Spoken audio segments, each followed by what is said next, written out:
বাবার কোটি টাকা থাকা সত্ত্বেও বিশ্ববিদ্যালয়ে সে আতর বিক্রি করে হালাল উপার্জন করত, কিন্তু জীবন তাকে সময় দেয়নি। ৩ মাসেও বেশি সময় জন্ডিসে ভুগে অবশেষে গত জুমাবার রাতে আল্লাহর জিম্মায় চলে গেছে শাফি। নোয়াখালী বিজ্ঞান ও প্রযুক্তি বিশ্ববিদ্যালয়ের সেই শাফি, যে একসময় পুরো ক্যাম্পাস জুড়ে আতরের সুবাস ছড়িয়ে বেড়াত, আজ তার কবরেই লেগে আছে সেই ঘ্রাণ। আল্লাহ, কতটা পবিত্র ছিল এই আত্মা! বাবার ছিল অঢেল সম্পদ, নিজস্ব গাড়ি, বিশাল বাড়ি, ব্যবসার রাজত্ব, সবই ছিল তার নাগালের ভেতর। তবুও শাফি কখনো সেই দুনিয়ার প্রলোভনে পা বাড়ায়নি। প্রাইভেট গাড়ি থাকা সত্ত্বেও প্রতিদিন টেম্পু, রিকশা কিংবা হেঁটেই যেত ক্লাসে। বন্ধুরা বলতো, এই ছেলেটা যেন অন্য এক জগৎ থেকে এসেছে। স্কুল কলেজে পড়াকালীন নিজের খরচ চালাতে ফুড পান্ডার কাজ করত। বাবার টাকায় নয়, নিজের পরিশ্রমের রুজিতে চলতে ভালোবাসত সে। বন্ধুর কাছ থেকে ধার নিলে সময় মতো ফিরিয়ে দিত, আর কেউ তার কাছে আমানত রাখলে প্রাণের চাইতেও বেশি যত্ন করে রাখত। মেরিনে ভর্তি হওয়ার সুযোগ পেয়েও সে ফিরিয়ে দিয়েছিল সেই সুযোগ, কারণ সেখানে দাড়ি রাখা নিষেধ। দুনিয়ার চাকরি নয়, আখিরাতের চাকরিটাই ছিল তার লক্ষ্য।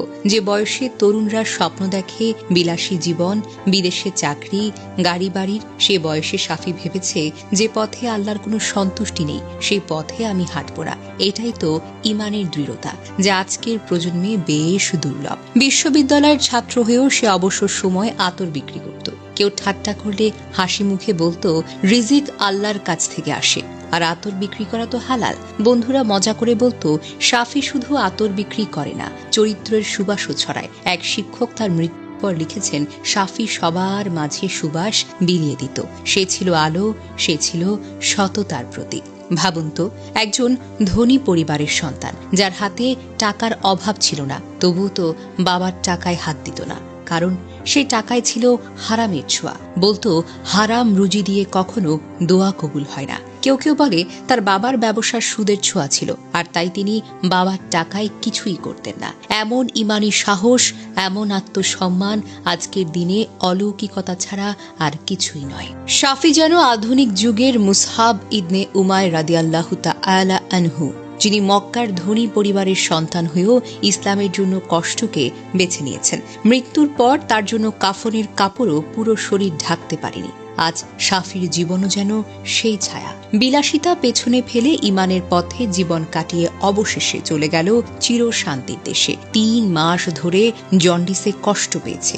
বন্ধুরা হাসপাতালের বিছানায় দেখতে যেত, মুখে হাসি, চোখে তৃপ্তি। বলতো, সব ঠিক হয়ে যাবে ইনশাআল্লাহ। কিন্তু গত জুমাবার রাতেই সব শেষ।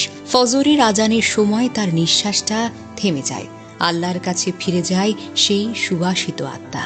শাফি আমাদের শিখিয়ে গেছে, সত্যিকারের সাফল্য গাড়ি, টাকা বা সার্টিফিকেটে নয়, বরং ইমান, সততা আর হালাল রুজিতে।